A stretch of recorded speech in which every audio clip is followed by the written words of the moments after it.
एक ज़रूरी बात जो हमें सोचने पर विवश करती है। और जब वो नाव पर चढ़ने लगा तो वो जिसमें पहले दुष्टात्माएं थीं उससे विनती करने लगा कि मुझे अपने साथ रहने दे।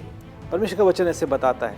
जब हम इस दृष्टांत को पढ़ते हैं तो ऐसा लगता है कि ये कोई डरावनी फिल्म का सीन है। एक नंगा व्यक्ति जिसमें शक्तिमान जैसी ताकत कब्रों में रहता है और वो जब उसको जंजीरों से बांधते थे तो तोड़ देता था, जोर से चिल्लाता था और अपने शरीर को काटता था। इस इंसान को बहुत सी दुष्ट आत्माओं ने जकड़ा हुआ था। एक दिन इस इंसान ने यीशु को दूर से देखा और उसकी तरफ दौड़ा। यीशु ने कहा, ए दुष्ट आत्मा, इस व्यक्ति से निकल आ। और फिर पूछा कि तेरा नाम क्या है। उसने उससे कहा, मेरा नाम है सेना, क्योंकि वो बहुत से थे उस एक व्यक्ति के अंदर। और वहाँ पर एक भीड़ थी सुअरों की, करीब 2000, बहुत बड़ा झुंड था।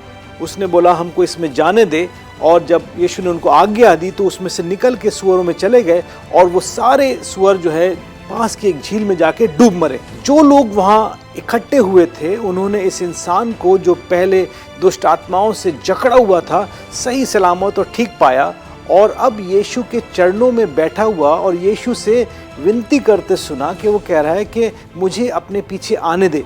यीशु ने लेकिन उसको उत्तर दिया कि तू वापस अपने घर जा, अपने लोगों से कह दे कि परमेश्वर ने तेरे लिए कैसे बड़े बड़े काम किए हैं। और सच में उस इंसान ने यही किया। अगर आप उस पाप से आज़ाद हो गए हैं जिसने आपको अपना बंदी बनाया हुआ था, तो आप धन्यवाद से भरकर परमेश्वर का धन्यवाद करेंगे और उसके साथ रहना चाहेंगे। मरियम, जो यीशु की अच्छी दोस्त और एक अच्छी शिष्य थी, उसे अपने रोज़ के काम से ज़्यादा यीशु के चरणों में बैठकर सीखना अच्छा लगता था।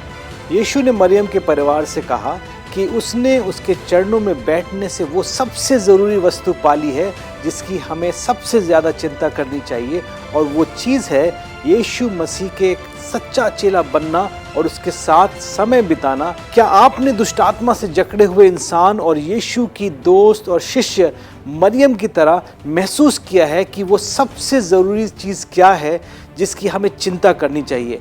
और वो चीज़ है यीशु के साथ समय बिताना। जब हम इस बात को समझ जाएंगे तो हमारा जीवन आशीषित हो जाएगा। परमेश्वर आपको आशीष दे।